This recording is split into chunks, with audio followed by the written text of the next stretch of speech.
Más de 50 personas muertas, otras tantas internadas en un camión con un hallazgo realmente estremecedor, personas que en condiciones inhumanas estaban siendo trasladadas, migrantes.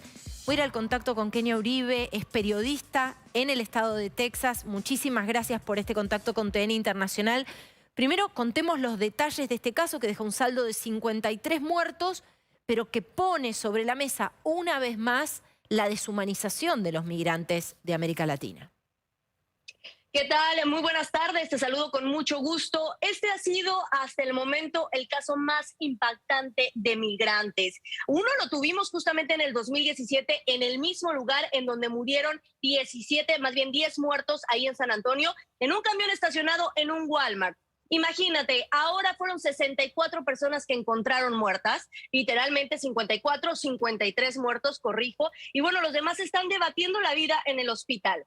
Fíjate que esto sucedió el lunes, las autoridades informaron que literalmente pues vieron el camión varado ahí, al momento de acercarse, abrieron el camión, no tenía aire acondicionado, como lo han dicho también el abogado de este conductor, dice que el conductor no sabía que traía migrantes, que no sabía tampoco que no servía el aire acondicionado y pues encontraron en un principio a 50 migrantes muertos. Los demás los llevaron automáticamente al hospital. Sin embargo, desgraciadamente en esta semana han ido muriendo. Hasta el momento son 53 y los demás se están debatiendo pues la vida. Entre ellos, imagínate, 4 niños. Esto ha sorprendido pues mucho también a la comunidad latinoamericana que vive y que ya radica en Estados Unidos. ¿Por qué? Claro. Quiero platicarte un poquito dos programas que se estaban planteando entre México y entre Estados Unidos, que bueno, es el título 42 que ya conoces y también la que acaban de suspender, el programa Quédate en México. La gente,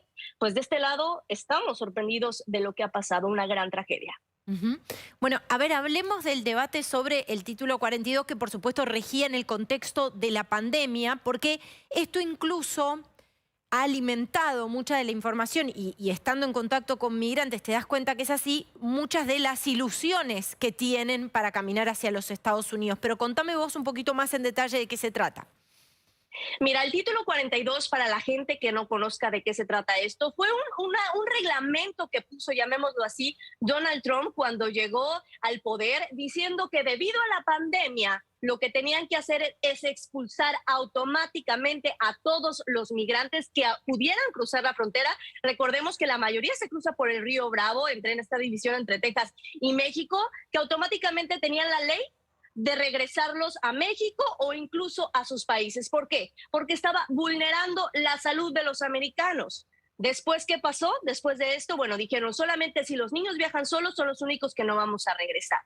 Esto pudo frenar un poquito la situación de la migración. Sin embargo, el presidente Biden ha estipulado que lo quiere quitar, ya que la pandemia pues ha ido en deceso, por lo cual pues ya no tendría que ser un peligro. Muchos lo llamaban a este título 42 como una forma inhumanizada hacia los migrantes, porque automáticamente me ha tocado estar ahí. Cuando ellos brincan literalmente el río Bravo, los detienen y los regresan siendo familias enteras, niños, muchos incluso pensaban en quedarse ahí en la frontera en México esperando que era lo que pudiera pasar para poder cruzar. Este título 42, el 23 de mayo de este año, habían dicho que se iba a eliminar, que ya no había, pues, de cierta manera una justificación de la pandemia para seguirlo manteniendo. Sin embargo, el poder, pues, judicial acá en Estados Unidos se lo ha impedido a Biden. Dijeron que se van a esperar, todavía siguen algunos amparos, todavía continúa. Y ahora con el programa de Quédate en México suspendido, nos hace, pues, de cierta manera llamar la atención si esta migración va a incrementar. Hasta el momento, hasta el día de hoy, quitando a un lado un poco lo que sucedió con esta tragedia de los migrantes de Texas, pues diariamente se esperaban 8,000 migrantes cruzando la frontera entre México y Estados Unidos. Ahorita se estiman que después de este programa que ha sido eliminado de Quédate en México, pues la mayoría, esto se podría incrementar a unos 16,000, a lo mejor diarios, que no solamente entran por Texas, sino buscan la forma de entrar en diferentes estados del lado de México, Coahuila, Monterrey, Tamaulipas, en donde pues es complicado también el crimen organizado. Kenia Uribe, periodista desde el estado de Texas, muchísimas gracias por este contacto.